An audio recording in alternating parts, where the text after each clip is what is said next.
Olá, seja bem-vindo a mais um programa Diálogo Aberto com você, sempre trazendo informações, novidades, convidados, temas muito importantes que a gente pode conversar por aqui, que você sempre pode participar conosco. Você sempre é o nosso convidado especial, você faz conosco esse programa Diálogo Aberto. E no programa de hoje nós vamos começar falando sobre o turismo paraense. Segundo dados da Prefeitura de Belém, a capital registrou o aumento de 40% no fluxo de turistas em comparação ao período da pandemia. Para entender como é importante o aumento e como funciona o turismo no estado do Pará, nós vamos conversar com a turismóloga Ágila Flaviana, ela que vai falar conosco sobre esse tema. Seja muito bem-vinda para conversar sobre esse tema aqui, Ágila, nessa questão tão importante do turismo paraense, né? Como é que a gente destaca o turismo paraense? A gente está em que nível, falando assim em termos do estado todo, né? O Pará está bem, o Pará está nesse caminho, o Pará tem problemas. Como é que você avalia na tua formação, no teu conhecimento sobre essa questão? Bem, o estado do Pará, né, ele tem uma dinâmica, digamos assim, socio-territorial muito diversa, muito ampla, né, tanto em nível urbano quanto também em nível de recursos naturais. É o segundo maior estado em nível territorial do país. E no que diz respeito ao turismo, eu posso dizer, né, que a gente tem um potencial imenso no que diz respeito aos atrativos turísticos, a equipamentos turísticos, até mão de obra técnica especializada. No entanto, a gente também tem uma série de problemas, de ajustes, digamos assim, no que diz respeito a toda a nossa infraestrutura, tanto em equipamentos quanto em serviços básicos e especializados, que a gente precisa, sim, estar pensando, né, tá realizando todo um planejamento, né, a curto, médio e longo prazo, para que a atividade possa destacar em nível nacional e mesmo internacional.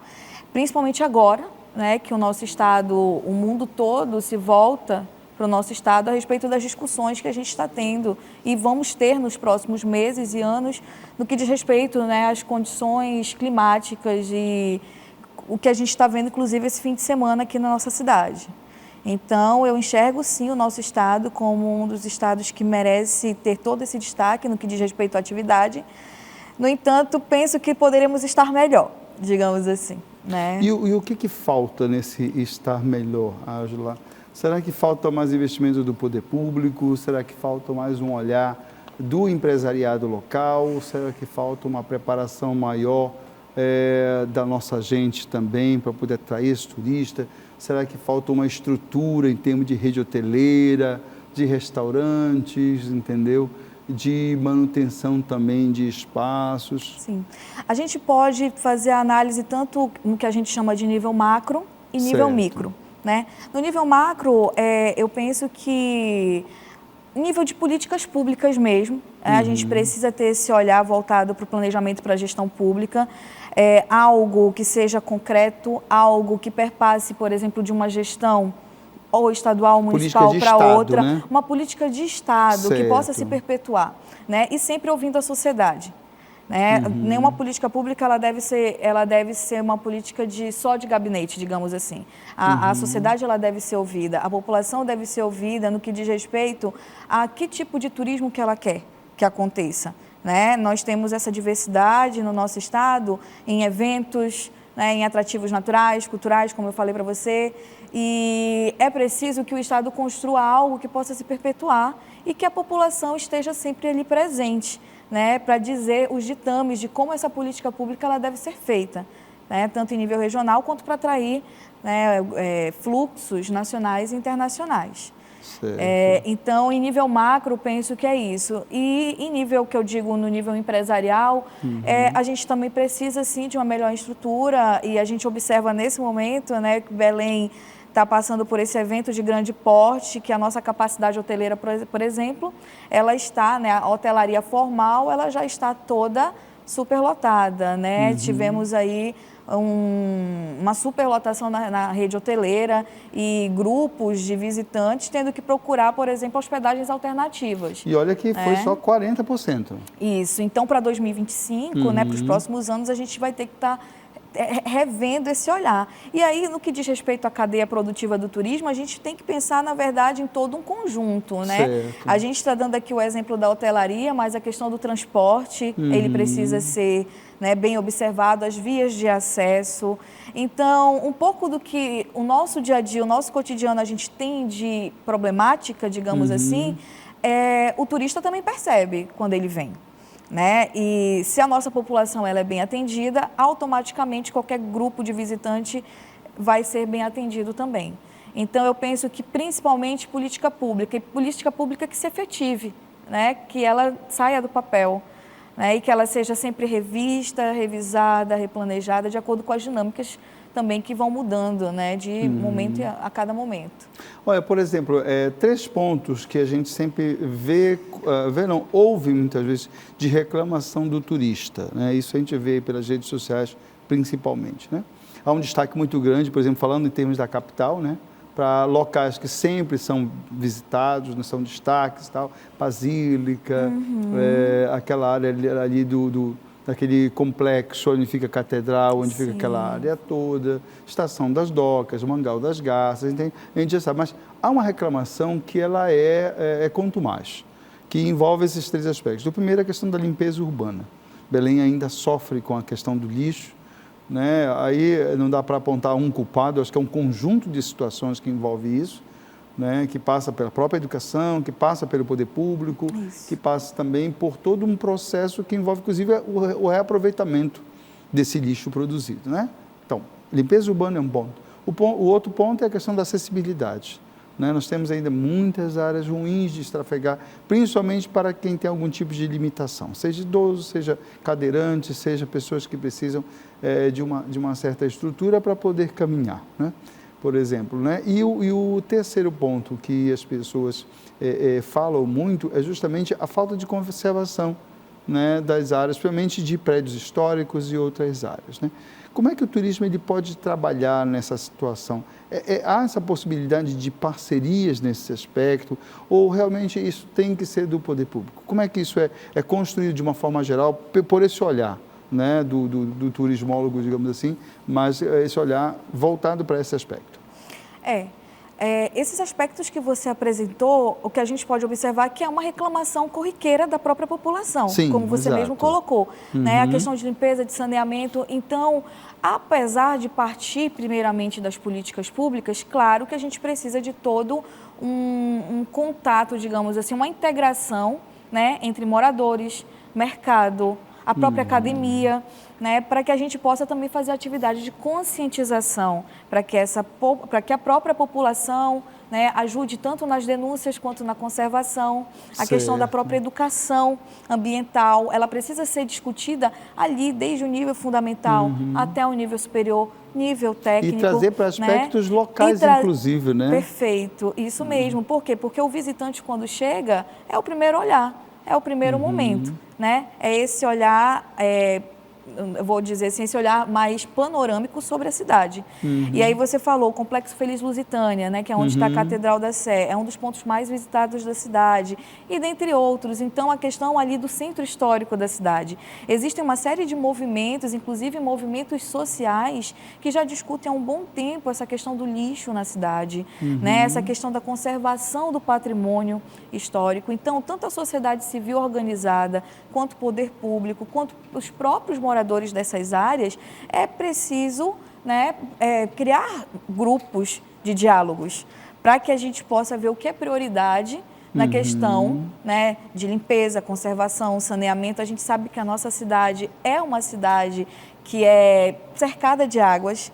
Né? Belém foi construída, Belém é quase que, né, uma península, de certo modo. Ao nível, né, do mar, né, onde nós estamos. Né? Então, não foi pensada desde o início, né, a nossa infraestrutura para o que tem hoje, para o que existe hoje. Né? Então, é por isso que a gente sofre tanto com esses problemas de alagamento, né, de vias que, por vezes, no momento de chuva ou do nosso inverno amazônico, elas ficam intrafegáveis. Aterramento de nascentes, né? É isso mesmo, aterramento de nascentes. Você acompanhou, né, eu acredito que faz umas 2 semanas, que justamente na busca, nas escavações que foram feitas para essas novas obras que estão sendo realizadas, descobriram, inclusive, né, parte de um forte, né, que existia e que acabou, depois de um certo tempo, transformado em outras situações.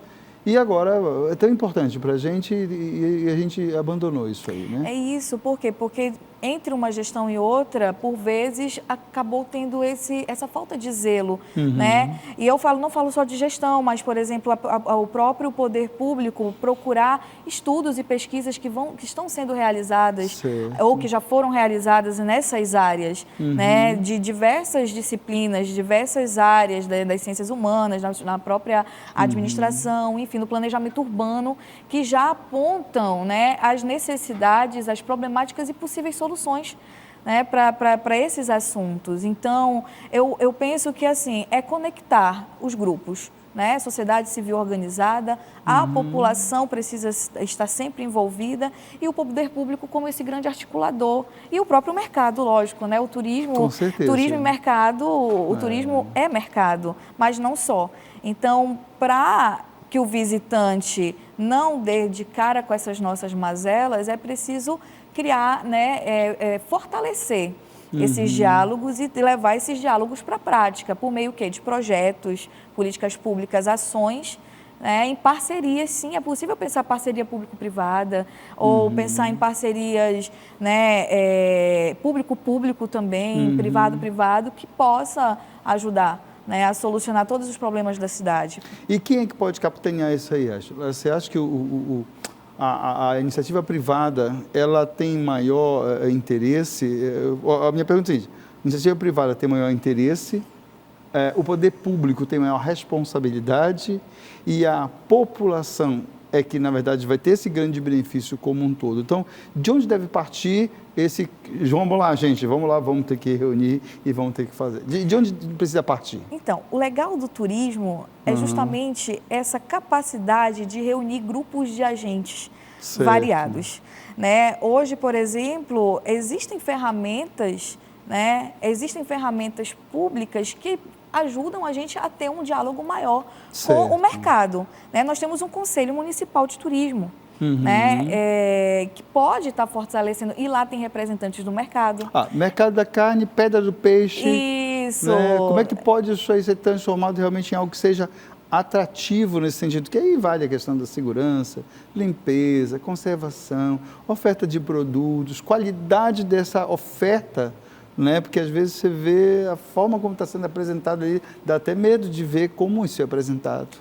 Né? Então, tudo isso, na verdade, envolve essa verdadeira cadeia que precisa estar funcionando, né? Isso, o turismo ele funciona, como você disse, em cadeia, né? E essa cadeia, o grande articulador, não digo que é quem deve necessariamente ditar todas as regras, mas o grande articulador é o poder público. Vamos dar o exemplo do mercado de carne, né? A quem cabe a administração dele, a quem cabe o trabalho de educação, né? Dos permissionários, das pessoas que estão atuando ali, ou da entrada de outros grupos, né? Quando eu falo outros grupos, de comerciantes mesmo, que possam estar desenvolvendo tanto a atividade tradicional, que é aqui, né, a tradicional que eu digo, a originária desse tipo de ambiente, né, desse tipo de mercado, quanto a de outras atividades que possam mesclar e ser atraentes ao olho do turista. Então, eu penso assim, não precisa excluir uma atividade ou um grupo de interesse para que haja a entrada de outros. Né? A riqueza da atividade turística está justamente nisso, na diversidade. E aqui a nossa região, né, a nossa cultura tem muito disso. E ainda tem o aspecto imaterial da coisa, né? Você viu o sucesso, né? O boom que foi, por exemplo, o filme O Cidade Invisível. O quanto trouxe, né, dessa riqueza nossa, que é justamente esse conjunto de culturas que se encontram, né? Cultura indígena, cultura local, a do ribeirinho, né? Desses diversos grupos que acabam trazendo essa riqueza que, como dizia o poeta, desse país, né? Que se chama Pará. Né? O que foi muito interessante na série, que a gente conseguiu acompanhar em redes sociais, justamente a própria população da cidade, visitando locais que a série mostrou que a população também não conhece. Verdade. Né? Que precisa conhecer. Ou que conhece, mas não tinha esse olhar mais atento. É isso, passa despercebido na correria do dia a dia. Eu nunca tinha visto o mercado de carne olhando naquela percepção, né, das histórias que estão ali contadas. O próprio Cemitério da Soledade, né, passa por essas questões, né, as diversas histórias que fazem parte desse nosso, digamos assim, desse nosso legado, né? Isso mesmo. Então, inclusive, a possibilidade para se pensar roteiros. Isso, né? verdade. Roteiros que perpassem por esses locais, que por vezes fogem aos roteiros tradicionais, né, que as nossas agências divulgam. Olha, desde o Visagens e Assombrações de Belém, eu não tinha tido esse olhar. É isso. Né? E o quanto isso é importante. Nosso querido Valci, né? A Feira do Livro trazendo muito desse resgate, né? E é muito bom de ver isso aí. Né? Os nossos artistas aqui, né? E tanta riqueza que a gente tem em termos de... Belém é uma referência culinária, por exemplo, né? De gastronomia que já saiu do âmbito nacional, né? Já estamos em circuitos internacionais de gastronomia. Então, são coisas... Aí eu te pergunto assim, no campo da academia, né? A sua formação é por onde? Eu sou turismóloga pela UFPA. Pela UFPA, isso. Tá. Como é que a academia trabalha essas diferentes linhas, digamos assim, ou dimensões desse turismo? Seja a questão histórica, mas também essa questão imaterial, a questão cultural, a questão social, né? Essa questão que envolve o poder público ao longo do tempo, né? As pessoas reclamam que Belém precisa, ao longo desse tempo, ter realmente uma linha de continuidade nas suas políticas, né? De cuidado com a cidade, que a gente acaba tendo pontos estanques, né? E às vezes até envolvendo gastos muito altos, né? Que não, digamos assim, não refletem muito a realidade. Então, como é que a academia ela trabalha essas diversas dimensões? Eu costumo analisar a minha profissão como uma profissão multi-interdisciplinar, né? O turismólogo, o bacharel em turismo. Então, por exemplo, quando a gente está na nossa formação, digamos assim, a gente precisa ter noções de história, geografia, relações humanas e também a administração, né? Finanças, então, cartografia, para que a gente possa ter esse olhar de diversos pontos, digamos assim, sobre diferentes aspectos. Prisma, né? Isso, diferentes aspectos para que a gente possa analisar os diversos atrativos, né? Que a partir do fluxo de turistas, determinada localidade passa a ganhar destaque. Certo. Então, a gente precisa, por exemplo, analisar a capacidade de carga, né, de determinado lugar, principalmente se for, por exemplo, uma unidade de conservação. O plano diretor urbano, como ele contempla a atividade turística, como ele visa esse recebimento em determinados períodos do ano de um fluxo maior de pessoas. Que é o caso do Círio, por exemplo. Isso, que é o caso do Círio de Nazaré, por exemplo. Que agora a gente já está, eu digo assim, esse ano um pouco diferenciado em relação ao que está tendo nessa preparação da COP30. Mas o Círio já começou, né? E já está aí, né? Com todo o trabalho, inclusive da imprensa, né? Está colhendo as entrevistas, as histórias que envolvem o Círio, mas também a própria dimensão mesmo, de uma forma geral, a preparação hoteleira. Eu acho que esse sinal amarelo dos 40% que praticamente já lotou a nossa capacidade, já é um puxão de orelha. A gente tem que se preparar mais e melhor. O Círio sinaliza para a gente há anos, né? De acordo com o fluxo de visitantes que a gente recebe nessa época, principalmente, a gente recebe praticamente o mês de outubro todo, né? Certo. Mas principalmente no fim de semana do Círio, o Círio sempre sinalizou para a gente qual o que é a capacidade hoteleira, e não só hoteleira, mas de transporte, de agenciamento, de alimentação, enfim, é capaz de receber gastronomia em geral, a determinada época do ano, mas que se vierem outros eventos, a gente pode acabar sofrendo com uma lotação que, por vezes, vai trazer uma visão que a gente não quer, que é aquela de que a cidade não tem capacidade para receber grupos, né? E aí, voltando para o assunto da academia, a academia ela tem esse olhar crítico, né? Por vezes, de apresentar as problemáticas da cidade e que também perpassa pela atividade turística, que não dá para a gente viver de turismo ou ter o turismo como pautado como uma das nossas economias, né, se a gente não, por exemplo, não consegue resolver questões que você até falou há pouco, que né, são que é básicas do nosso saneamento. Então, a academia ela passa muito por isso, pela atividade de pesquisa, né, uma pesquisa geralmente crítica, mas também pelas atividades, pela pesquisa administrativa, digamos assim, né? Formar um profissional capaz de atuar na hotelaria, em agências de viagem, com serviços de transporte, enfim. E é um grande laboratório, eventos, né? A COP30, por exemplo, para nós. A COP30 vai ser, já está todos os sendo um sentidos, grande né? laboratório. Há muita crítica já que uma parte da cidade está sendo contemplada, né, por serviços e tudo mais. E a outra parte continua ali esperando que alguém lembre dela. Né?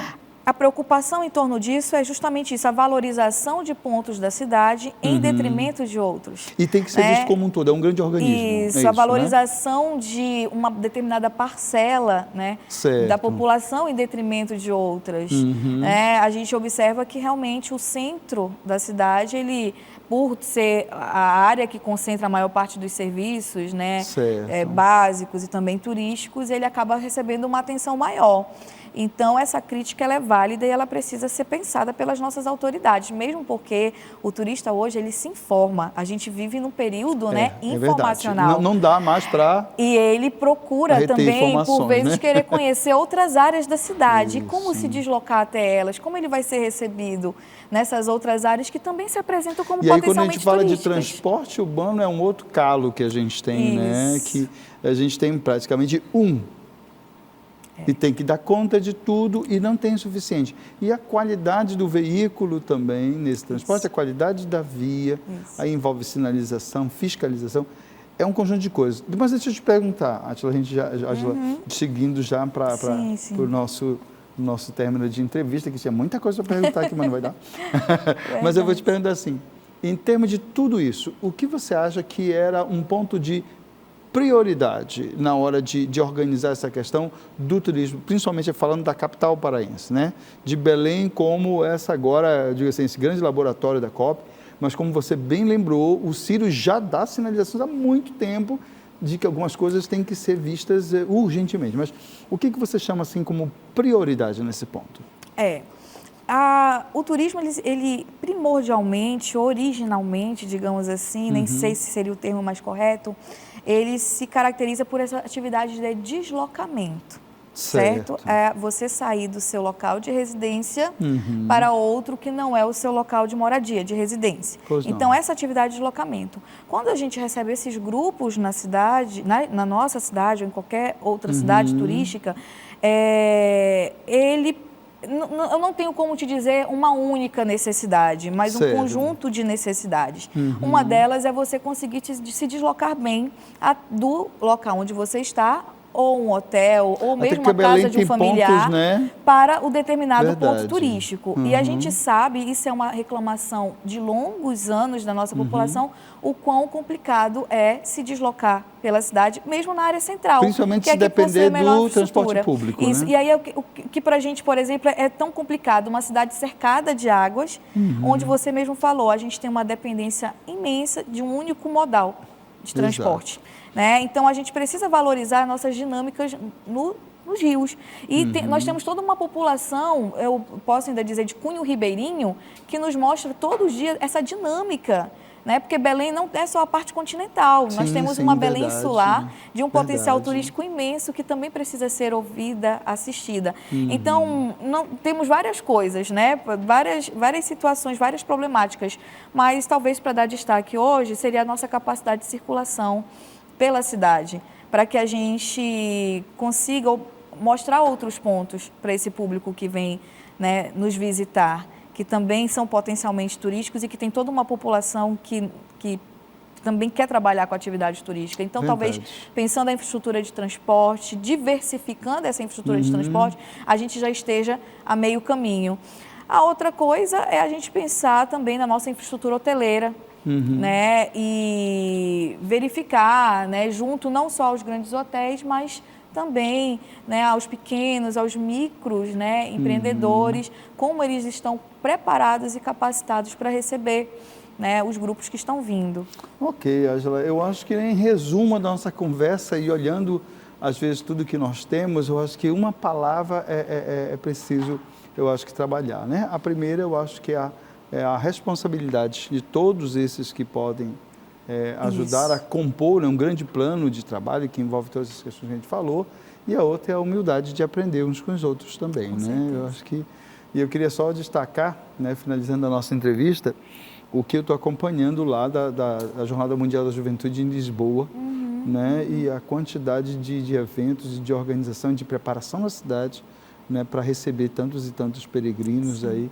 Eu acho que é sempre referências que a gente pode olhar, já que é a nossa irmãzinha aqui, né? Sim, sim. Mas que a gente pode observar o quanto também parecida, muitas vezes parecida com a nossa geografia, com as nossas estruturas, e que a gente pode também aprender com eles. Com certeza. É isso? Obrigado, Ângela, pela Agradeço. sua presença aqui, Ângela Flaviana, ela que é turismóloga e nos trouxe também tantas informações nesse ponto tão importante para nós e que vai fazer cada vez mais o nosso coração se encha de orgulho de se dizer, né, e viver paraense. Não é isso? Muito obrigada. Esse é a minha rua, não é verdade?